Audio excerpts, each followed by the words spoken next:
ছয় নম্বর গ্রামের মানুষেরা এরা আল্লাহর পিয়ারা। এই ছয় নম্বর গ্রামের মানুষেরা এরা আল্লাহর পিয়ারা। আর করেছে কায়েম, আর করেছে কায়েম বেহেশতের বাগান। এ যে খোদারি সারা শোনো।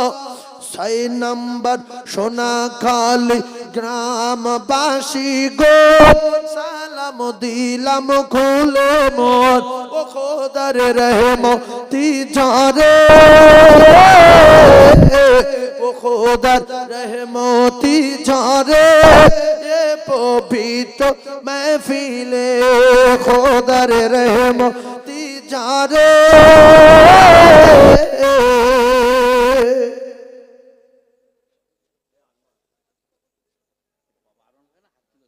কই আই দেখো ইস কি বলছো, দেখো একদম ফ্যানচালা খুব গরিব লোক নিস। ওই 100-200 করে জোগাড় করে রাখবে। জি একদম নিস। এই দৃশ্যটা আল্লাহ কিয়ামতের দিন দেখাবে। 500 বছর আগে জান্নাত। আল্লাহ কি নাম গো?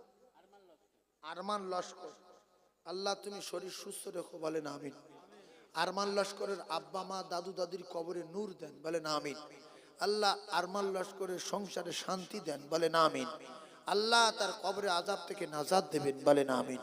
মৃত্যুর কষ্ট হেফাজত করবেন, বলেন আমিন। আল্লাহ হাসরে মিজানে পুলসিরাত সব জায়গায় কাট করে পার করে আপনার জান্নাত দেবেন, বলেন আমিন। জোরে বলেন আল্লাহুম্মা আমিন। আল্লাহ তো গরিব মানুষ 1000 টাকা দিল। আল্লাহ আল্লাহর নবী দিন দুনিয়ার বাদশা বিশ্ব নবী হাবিবুল্লাহ 10 জন জান্নাতি সাহাবী। শেষ কথা আমি 1000 টাকা 10 জনের কাছে দাবি করছি। 1000 টাকা করে বলবে, 10টা জান্নাতি সাহাবী সঙ্গে আল্লাহর জান্নাতে যাবে। তাদেরকে আশারায়ে মুবাশশারা বলা হয়।